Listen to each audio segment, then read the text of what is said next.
Hi friends, welcome to Praveen study hub. ఈ వీడియోలో మనము మన డైలీ కరెంట్ అఫైర్స్లో భాగంగా సెప్టెంబర్ 2వ తారీఖున ఈనాడు న్యూస్ పేపర్లో వచ్చినటువంటి ఇంపార్టెంట్ కరెంట్ అఫైర్స్ను పోటీ పరీక్షల దృష్ట్యా తెలుసుకుందాం. ఈరోజు మన ఫస్ట్ టాపిక్ వచ్చి ఆఫ్ఘన్కు కాలరాత్రి. అంటే ఆదివారం రాత్రి 11:37 కంట భూకంపం సంభవించిందంట ఆఫ్ఘనిస్తాన్లో. రిక్టర్ స్కేల్ ఎంత అంటే 6.0 తీవ్రతతో భూకంపం సంభవించింది. ఈ సంభవించడంతో 800 మంది పైగా ఇంకా అధికారికంగా ఇంకా లెక్కిస్తున్నారు. చాలామంది శిథిలాల్లో పడి ఉన్నట్టు గుర్తిస్తున్నారు. ప్రస్తుతానికి 800కు పైగా మృతి చెందారు. అక్కడ ప్రస్తుతం తాలిబాన్ ప్రభుత్వము ఉంది అన్నమాట. అయితే అన్ని రకాలుగా ఆదుకుంటామని చెప్పి నరేంద్ర మోడీ మన ప్రైమ్ మినిస్టర్ గారు ప్రకటించడం జరిగింది. సో జరిగిన సందర్భాన్ని బట్టి చాలా దిగ్భ్రాంతి వ్యక్తం చేసినట్టు కూడా చెప్పారు.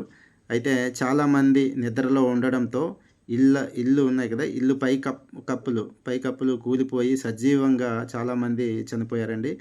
సో చాలా బాధాకరమైనటువంటి విషయము. ఈ ఆఫ్ఘనిస్తాన్కి ఎప్పుడు భూకంపాలు చాలా తీవ్రమైనటువంటివి జరుగుతూ ఉంటాయి. ఓకేనండి. ప్రస్తుతానికి తాలిబాన్ ప్రభుత్వము అనేక సహాయక చర్యలు చేయలేకపోతుంది. అన్ని విధాలుగా ఆదుకుంటామని చెప్పి నరేంద్ర మోడీ గారు కూడా ప్రకటించడం జరిగింది. ఎందుకంటే మనం భారతదేశము అందరికీ సహాయం చేస్తాం కాబట్టి ఆపదలు ఎవరైనా ఉంటే మనము వాళ్ళను ఆదుకుంటాము. ఓకే, గుర్తుపెట్టుకోండి.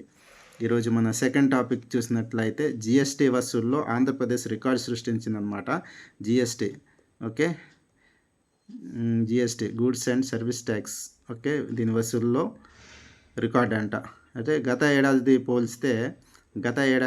పోలిస్తే 21% వృద్ధి నమోదు చేసిందంట. అదేవిధంగా వృత్తి పన్ను వసూల్లో 42.3% వృద్ధి సాధించింది. జిఎస్టీ విధానం అమల్లోకి వచ్చాక జిఎస్టీ విధానం ఏదైతే ఉందో అది అమల్లోకి వచ్చిన తర్వాత ఆగస్టు మంత్ అంట అత్యధిక రాబడి నెలగా నిలిచింది. గుర్తుపెట్టుకోండి.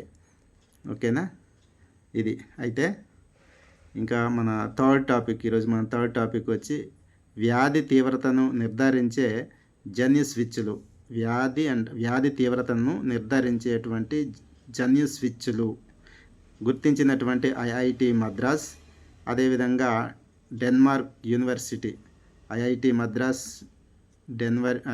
డెన్మార్క్ యూనివర్సిటీ పరిశోధకులు సంయుక్తంగా దీన్ని గుర్తించారు. నెక్స్ట్, అమరావతిలో ఐబిఎం క్వాంటమ్ కంప్యూటర్ను ఏర్పాటు చేయబోతున్నారు. క్వాంటమ్ వ్యాలీలో 133 క్యూబిట్ సామర్థ్యంతో ఏర్పాటు చేయబోతున్నారు అన్నమాట. ఓకేనా, ఇటీవల మనం తెలుసుకున్నాము అమరావతిలో క్వాంటమ్ వ్యాలీని ఏర్పాటు చేస్తున్నారని చెప్పి. సో ఇదండి ఈరోజు ఈనాడు న్యూస్ పేపర్లో వచ్చినటువంటి ఇంపార్టెంట్ కరెంట్ అఫైర్స్. చాలా తక్కువ వచ్చాయి. ఓకేనండి. So thank you so much.